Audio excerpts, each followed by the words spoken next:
Hello everyone, and welcome to another episode of the Daily Gwei Refuel, where we recap the latest news in the Ethereum ecosystem. I'm your host, Anthony Sassano, and it's the 10th of February 2023. Alright everyone, let's get into it. So, some big news over the last 24 hours on a number of fronts actually. You can see by my Chrome tabs here, we have a bunch to get through, but of course we're going to start with the biggest news of the last 24 hours, which was that Kraken has announced that they are winding down their staking programs due to a settlement with the SEC. Now, I spoke about this yesterday, at length actually yesterday, but obviously there's been an enforcement action now, whereas yesterday there wasn't, so I think that it's worth going over this new information. Now, I want to start off this kind of segment by saying that everyone has kind of taken this announcement the wrong way. They think that the SEC, and I may have added to this as well by kind of calling out the SEC here, but they think that the SEC is banning centralized exchange staking, or at least trying to ban centralized exchange staking and going after that in particular, when that actually isn't the case. So in the complaint that the SEC put forward, there is their reasoning as to why they went after Kraken's product specifically. Now, this Twitter account called Meat put together a really great tweet thread here going through the highlights of this SEC complaint. So he says here, the key argument in the complaint is that the staking service and pooling of staked assets provides for advantages and increased returns relative to those that customers could achieve on their own, which inherently differentiates staking via Kraken from staking independently. So essentially what the SEC is saying here is that the product that Kraken is offering doesn't actually look like e-staking anymore because they've made enough modifications to e-staking, I guess, with their own product by wrapping their own product around it, that it looks like something completely different. Now, why? Like, how is this the case? Well, first, as Meat says here, the service makes staking passive to participants rather than an affirmative action taken by them to stake the tokens themselves. If I'm reading this correctly, it means that basically, as you can see in the complaint here, to participate, investors need only establish an account at Kraken.com and purchase staking eligible tokens from the trading platform. So users don't have to opt into this. They are already basically automatically opted into this by signing up on Kraken.com. And if they keep their assets there, they're automatically signed up here. So that already is obviously very different to other products that like Coinbase offers, or other staking products like Coinbase offers. Secondly, Kraken pools the tokens with other program participants to provide additional advantages not available to the individual, such as including improving the chances of validating a block and earning additional fees. Then Meat continues by saying, while on-chain staking yields returns determined via software and code, the yields to participants in the staking program, while dependent in part on the software, is ultimately dictated by Kraken, and the determinations were opaque here. Meat continues by saying, Kraken pays out returns on a set schedule, whereas staking individually does not follow a set schedule. Now, this is, I think, one of the bigger differences, because normal, I guess, like ETH staking, right? You get execution layer rewards. Like whenever you propose a block, you get that straight away as a solo staker, for example, right? You get that straight away paid out to your withdrawal address. The consensus layer rewards, post withdrawals, I should say, you'll be getting basically, I think it's shorter than once a week because it's obviously cycling through all the consensus layer rewards each week, continuously. So 4 to 5 days, I think the calculation was at current number of validators. So yeah, again, that is basically set by the protocol, whereas Kraken had their own set schedule here where they said payouts happen twice a week, every Monday and Thursday at 2 p.m. UTC here. And then Meat continues by saying staking via Kraken was generally liquid and not bound by cool-off or unbonding periods, which are applied to on-chain stakers. In fact, not all tokens deposited into the program were actually even staked. Whereas many staking protocols require minimums, Kraken did not. Additionally, depositing the tokens in the staking pool did not require paying fees, which staking on-chain would. Now, Meek says the critical endpoint is that staking through Kraken fundamentally changed the typical staking process and procedure, thereby making it a different product. And 2, participants relied on Kraken to generate the returns. So, I guess Meek finishes off by saying the 2 biggest killers here were the opacity of Kraken's process of determining payouts and making payouts on their own schedule, and holding back a liquid bucket of tokens, i.e. directing use of the funds themselves. So, yeah, those are the 2 things that basically killed this product. Now, Coinbase came out and basically said that they're going to fight the SEC on this if the SEC goes after them, because obviously there are a lot of shades of gray here. What actually crosses that line? And the SEC, of course, doesn't give any guidance here about where the line actually is. You know, when does it stop looking like a traditional ETH staking product and start looking like a completely different product that just has that just uses ETH staking under the hood. And as I said, there's no guidance there from the SEC as far as I know, and that is the fundamental issue that everyone has with this. Because okay, fair enough, the SEC probably has a good case here that the product that Kraken was offering could be considered a security, right? Not ETH itself as an asset, not ETH staking itself, but the product that Kraken built on top of ETH staking to offer to their customers could be considered a security. So I understand that. But this on the same side of on the other side of that coin is the fact that the SEC expects these centralized providers to essentially adhere to this framework that doesn't exist. So how are these centralized providers meant to actually know what they have to adhere to, where the line actually is? And it seems like the line is just set arbitrarily by the SEC themselves. So that is the fundamental issue that everyone is taking with this, and that I'm taking with this as well. And I've actually been saying this for a very long time. The proper way to regulate crypto at the I guess CeFi level, or at the a centralized level, is through these frameworks, these regulatory frameworks, through guidance, letting entrepreneurs, letting companies know what they have to do to actually be compliant. But the SEC and other regulatory bodies are just not interested in this. They are much more interested in going after these actors through enforcement actions rather than setting guidance for them. And with Kraken, they didn't even get, they probably, I'm not sure what they gave them the opportunity to do, but Kraken has actually decided to end their staking program altogether for US retail customers rather than try to be compliant, because again, there's no way for them to know what's compliant and what's not, because there's no actual framework there.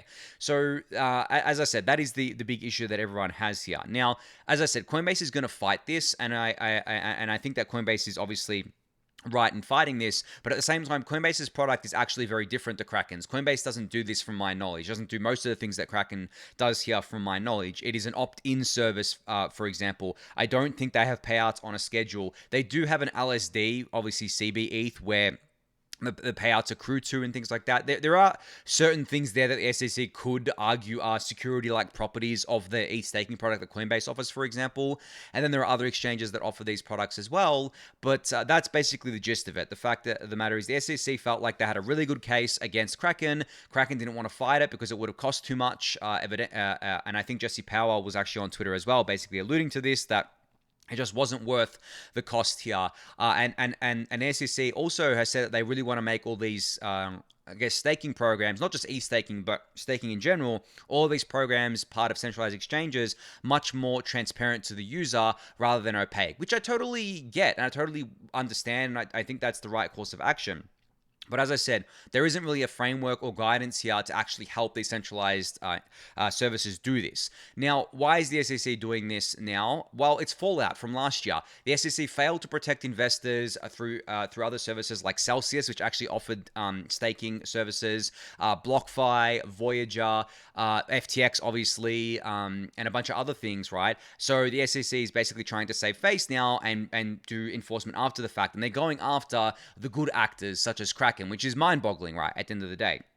So that is what happened in a nutshell here. Now, Coinbase's chief legal officer, Paul, here said that, obviously the rumors that Brian Armstrong was talking about yesterday are true, but Paul basically said here what is also equally true, that these products are basically yield products. True on-chain staking services like Coinbase's are fundamentally different. For example, the Coinbase customers' rewards are tethered to realities. They depend on the rewards paid by the protocol and commissions that Coinbase discloses. They don't play games. Once Coinbase customers have a right to their rewards, Coinbase can't just decide not to pay any rewards at all. And then he continues a little bit here. So, as I said, Coinbase's staking product is very different to what Kraken's was, and that's probably what saved them here from that. And then Frank Chaparro from the block here says that Coinbase has also put out a statement from Paul saying that Kraken's news will not affect their staking program. And then Brian Armstrong put out a tweet himself saying, "We will keep fighting for economic freedom," which is their mission at Coinbase. Some days being the most trusted brand in crypto means protecting our customers from government overreach.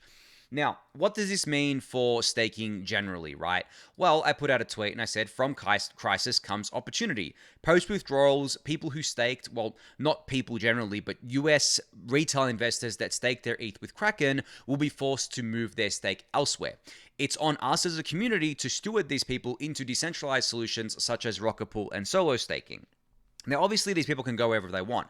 It's more than likely they're going to go to another centralized exchange service, such as Coinbase or Binance, if they were already doing it through Kraken.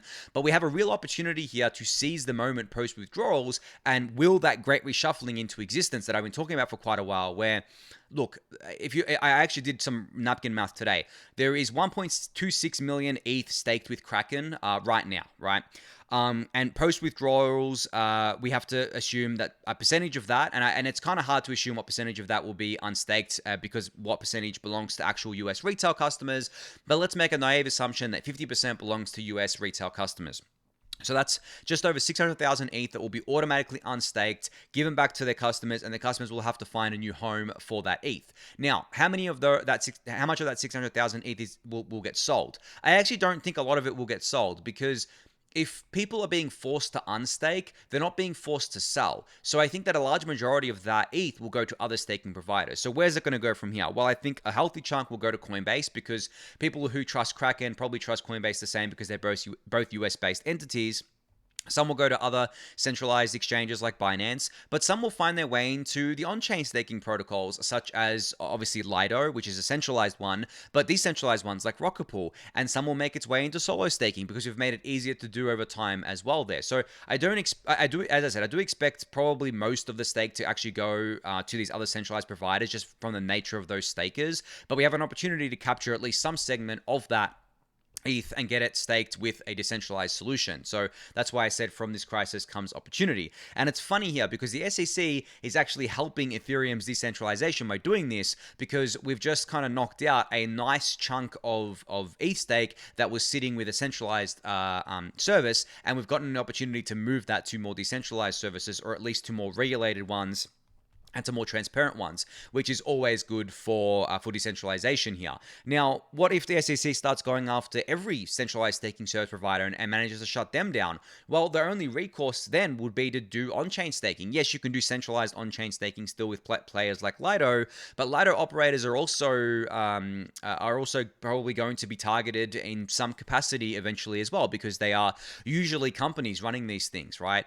So they may be targeted. Then we just push into the decentralized solutions such as Rocketpool, which are the node operators. The vast majority of them are individuals, right? So I actually think that not only is the opportunity in moving more of the stake to these decentralized solutions and spreading more of the stake out, but the long-term opportunity here is that if these regulatory bodies want to keep going after these centralized institutions for these things, well, I guess like we can welcome that with open arms, because it means that decentralization will actually go up. Now, it depends on what this looks like. Obviously, I'm not a fan at all of all the regulatory action that's been happening in crypto over the last 6 to 12 months. It's obviously a result of all the blowups we saw last year, which again is just really frustrating because the blowups last year were a direct result of no one being protected from the actual bad actors, and now they're going after the good actors.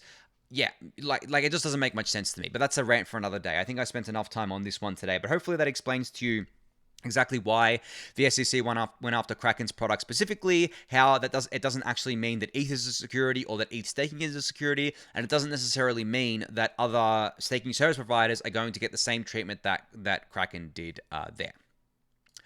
All right, so just wanted to give you guys an update on the KZG ceremony. So there is currently 31 days left to get your contribution in the KZG ceremony, and we currently have almost 39,000 total contributions, which is absolutely awesome. Now there is a new way to contribute if you are running a dApp node, so you don't have to open a tab in your browser. You can simply go to this URL here if you are running dApp node software here, and then be able to participate in the KZG ceremony. So just wanted to highlight that for you guys. I'll of course link this tweet in the YouTube description below so you can copy this URL for yourself.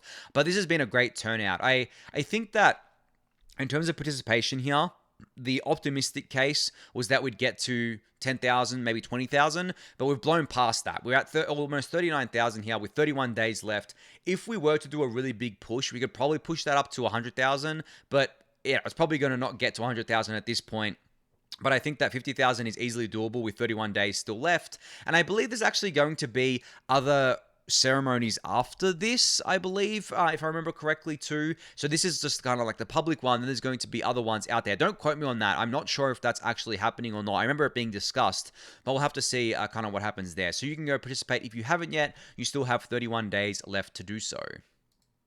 All right, so Beacon Chain has added a, I guess, update to their website. So they have added something called eth.store, which is your go-to source for measuring the staking performance of the Ethereum network. So this will basically show you the current, I guess, yield on your ETH stake, or current APR on ETH staking across the entire network right now, which is currently 5.3% based on the last reward day. And then you can actually see in this nice little graphic here what that looks like over time. So basically the total staking rewards each day and the ETH store, or kind of like the ETH yield for that day, where it's kind of like peaking and the kind of lower yield from there, basically. So this is really cool. Just another tool that basically allows people to have a look at what the yields are here and get a better idea. They do vary quite substantially. I mean, if you're a lucky validator, your yields can spike up pretty crazily. I mean, it depends on the blocks that you produce mostly, because if you are using MEV boost, you can get some really juicy blocks. I know people that are getting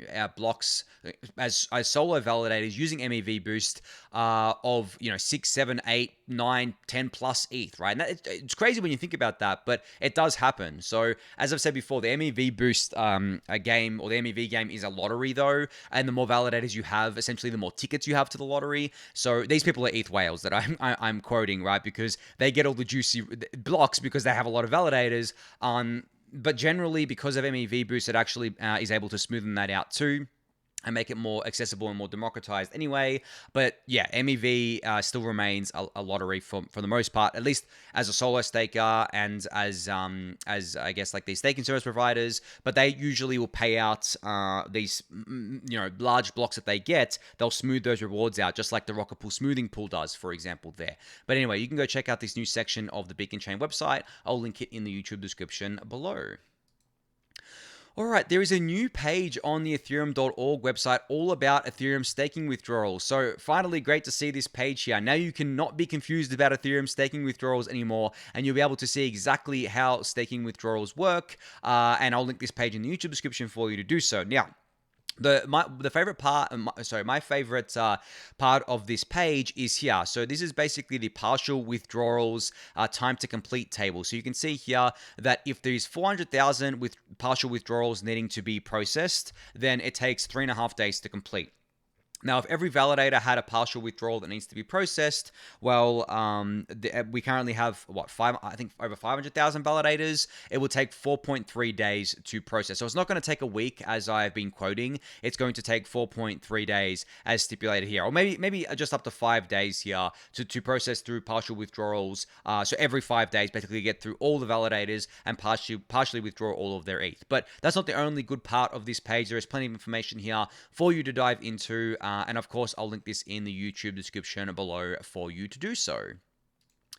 All right, so Rocketpool is currently testing their next major upgrade, codenamed Atlas, on their Zhejiang testnet. So you can see here that it is being this is the rocket scan interface of it being tested here, and basically going from the normal pre-launch status, going into depositing the ETH and staking and all that good stuff there. So great to see this. I believe the Atlas upgrade is scheduled for March/April to go live, and it will bring with it withdrawals for Rocketpool stakers, I believe, as also along with that LEB8 thing that I'm talking about, being able to spin up mini pools with just 8 ETH. So great to see them testing this on the Zhejiang testnet right now, which obviously is the testnet that has public testnet that has withdrawals enabled.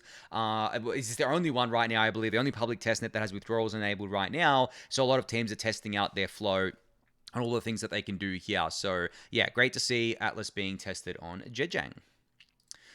All right, so I got a nice little delivery today. My Proteus device from Joe here was delivered. Now, this is a small little device that's been custom made by Joe. Inside of it is a Rock 5B board and a bunch of different hardware like like an SSD and a Wi-Fi module and things like that.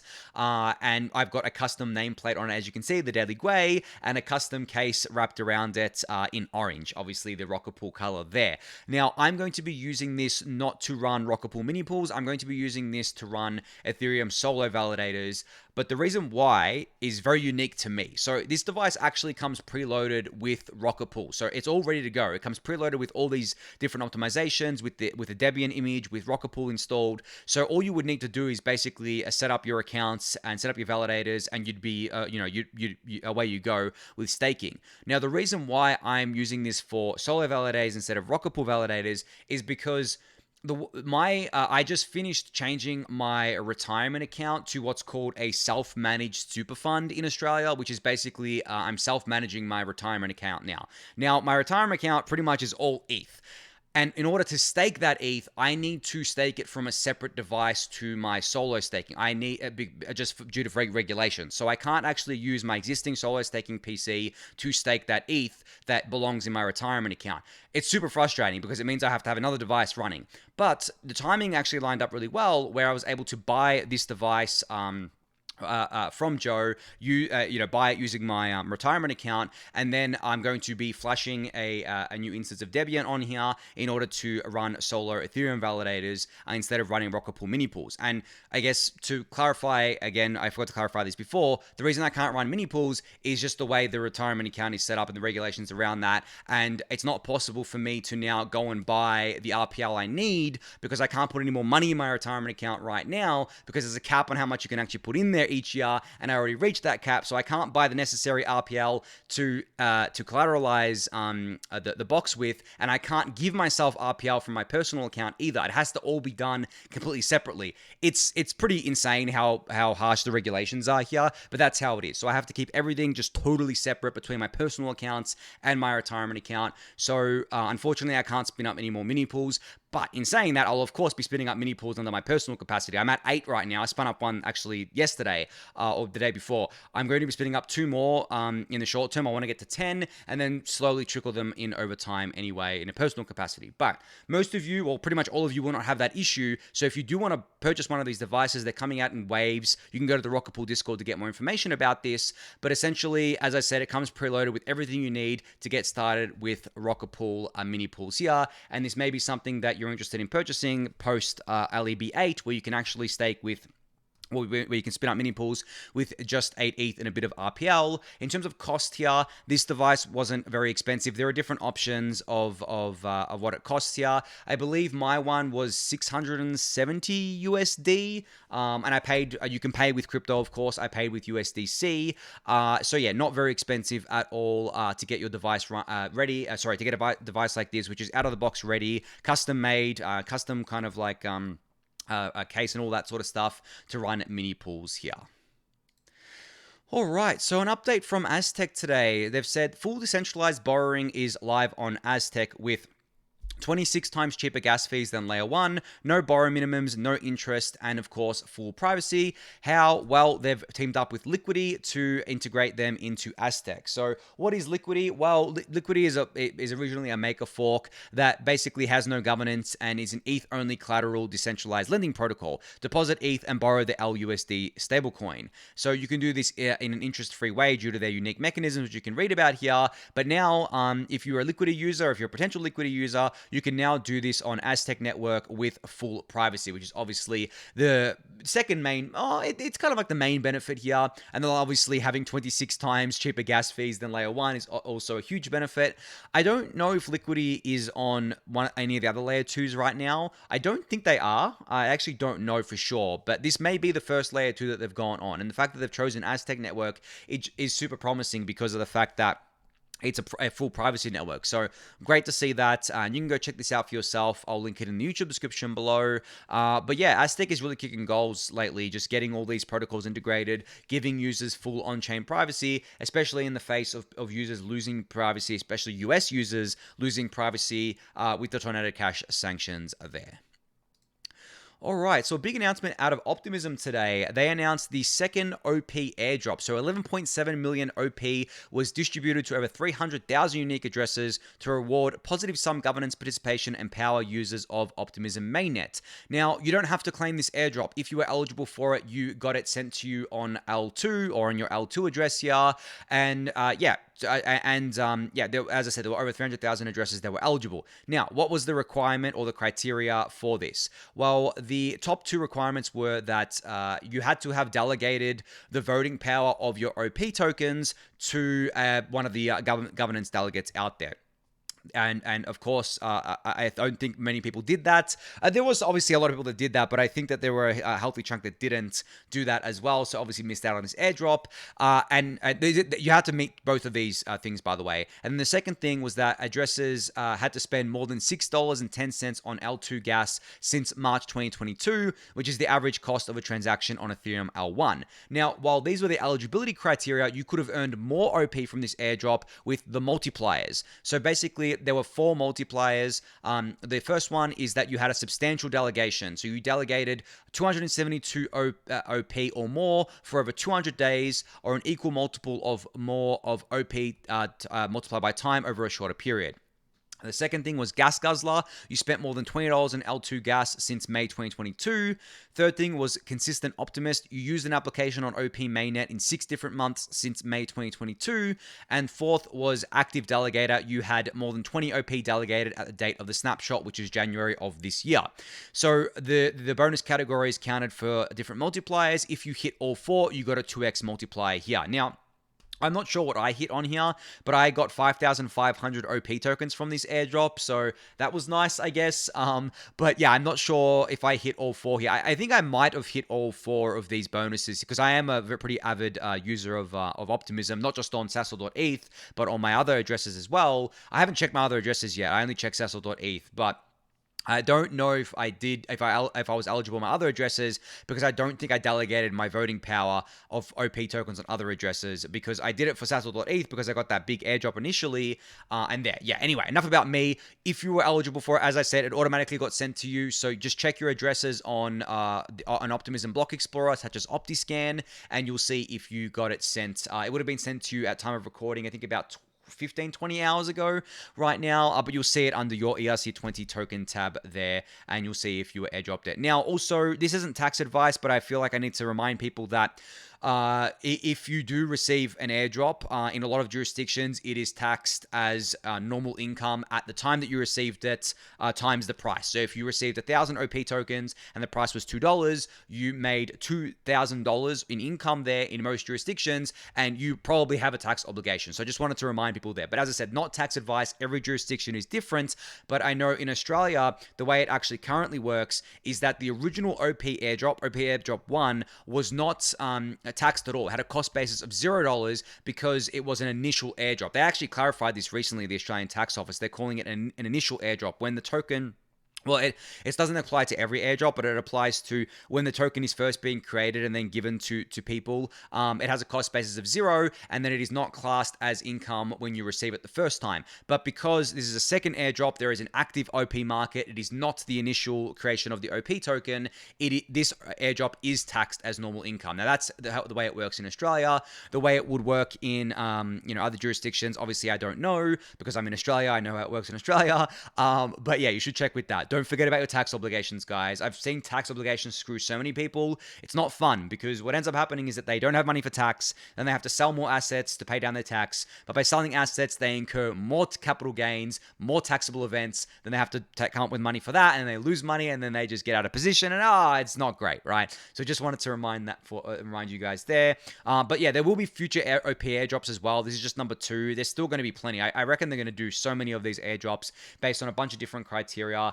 And try their best to make sure that the airdrop hunters don't get all of the OP tokens.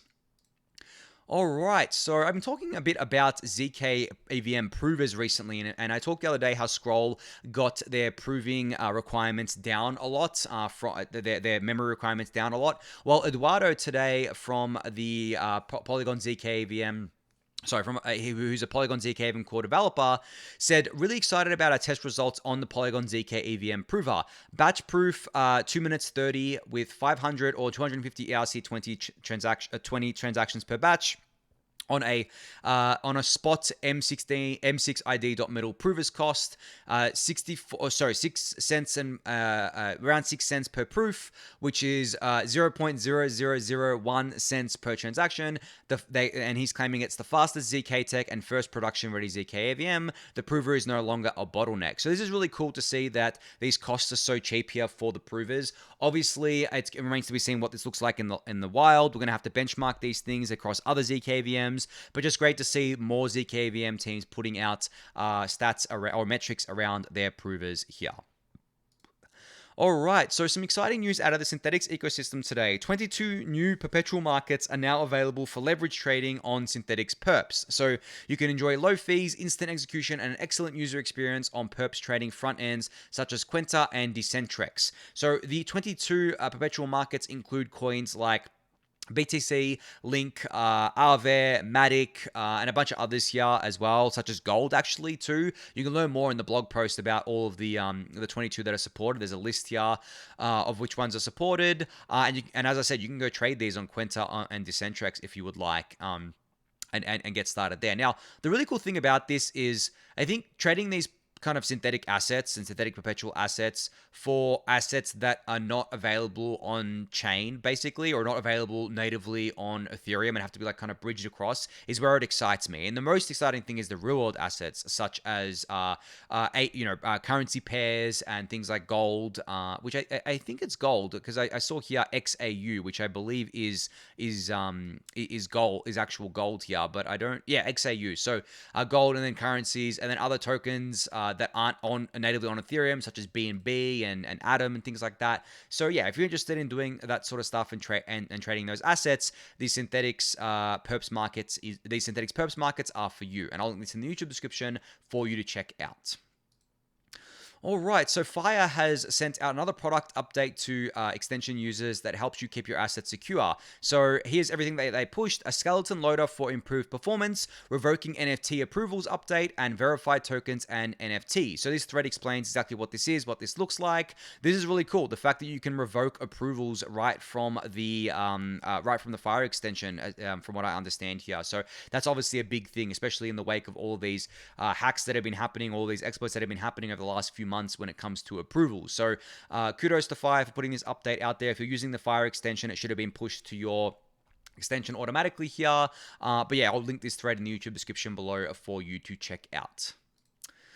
All right, so second last update is that the Aave GHO or GHO stablecoin is now live on the Ethereum Girly testnet. So the GHO code is public and available on GitHub for you to check out, and you can mint GHO at go.aave.com on the testnet if you would like. Now, for those of you who forgot, GHO is Aave's native stablecoin that they're building. This has been in the works for quite a while. It has been audited by the top auditors in the ecosystem: Open Zeppelin, Sigma Prime, and ABDK Consulting.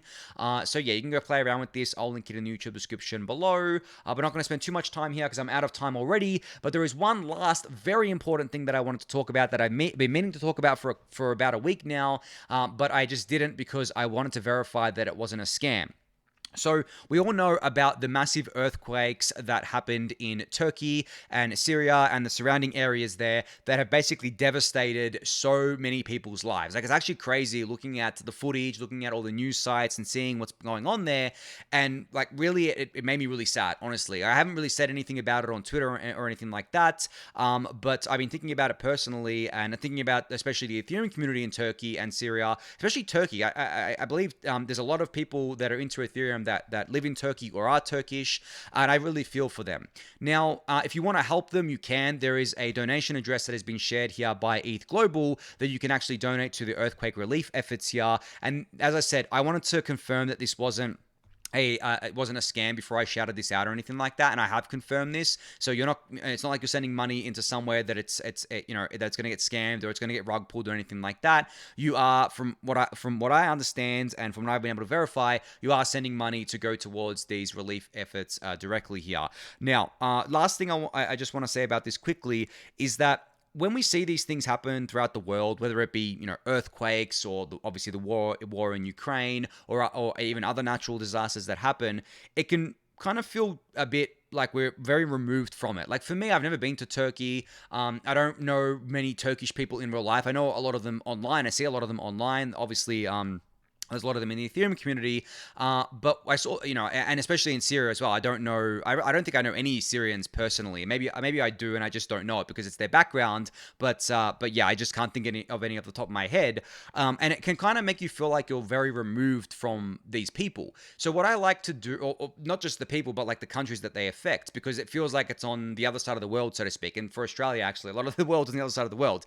But you get what I'm saying, right? You can feel very far removed from it. So the way that and the strategy that I use to connect myself to things like this is I relate it back to my own life. So for example, with the earthquake in Turkey, I related it back to how I felt with the bushfires in Australia a couple of years ago, those really bad bushfires. Obviously, Australia has bushfires all the time, but the most recent ones that we had, I believe was 2 or 3 years ago, were some of the worst on record, and they devastated a lot of people's lives. And there was a bushfire that was actually basically in my backyard. I don't live in the bush. Well, this is on my old house. I don't live in the bush. I live in the suburbs, but there was a massive kind of like gorge there, and that caught on fire for the first time ever, I think. At least from me living there, from when I was living there, and it was really scary because I saw the helicopters, the helicopters dropping water. I saw how close it was on the online. And tracked it all there. I saw the fire moving towards houses that I had driven past and things like that. And I looked at that and I'm like, wow, okay, that's really, really scary. And it didn't affect me personally because it didn't come to my house, and it didn't, my house wasn't affected. I didn't have to evacuate or anything like that. But just that being as close as it did to me really kind of shifted my perspective on these things, because Australia generally, especially where I am in Melbourne, doesn't really get natural disasters. We very, very rarely get earthquakes in Victoria, where Melbourne is. And when we do, they're of just tiny magnitudes, and it doesn't really make any difference. I mean, you might see a chair fall over, right? It doesn't destroy buildings like the earthquake did in Turkey. We don't get tornadoes. We don't get hurricanes. We do get floods from time to time, but that's more prevalent in Sydney and in kind of like the more regional areas than it is where I am. But the bushfires was the thing that kind of woke me up here. So that helps me relate to this, because as I said, like natural disasters just aren't really a thing that happens in where I am in Melbourne in Australia, besides those kind of bushfires. So that helps me relate here, and that's kind of being the reason why I've been thinking about this and looking at all these images and being like, wow, okay, this is just so crazy. These are real people. Just because you're on the other side of the world, just because there's a language or cultural barrier here, doesn't mean any difference, right? These are real people being affected by something that's obviously not in their control. Obviously, they don't deserve any of this that's happened to them, and they're going to have to rebuild their lives. And I think the death toll is over 20,000 now. So these people's lives have been completely shattered. So yeah, if you want to donate, you can. Their address is here. I'll link it in the YouTube description below. Obviously, don't feel obligated to donate just because of what I've said or anything like that. If you want to donate, do it. If you don't, totally up to you what you want to do here. But I figured it was worth shouting out. And as I said, my heart goes out to the Turkish and Syrian communities here within both Ethereum and just generally the people that live there and all their family members. I hope you're all doing okay, and I hope that you can rebuild from this disaster that's happened. But anyway, on that note, I think that's going to be it for today. Thank you everyone for listening and watching. Be sure to subscribe to the channel if you haven't yet. Give that video a thumbs up, subscribe to the newsletter, join the Discord channel, and I'll catch you all next week. Thanks everyone.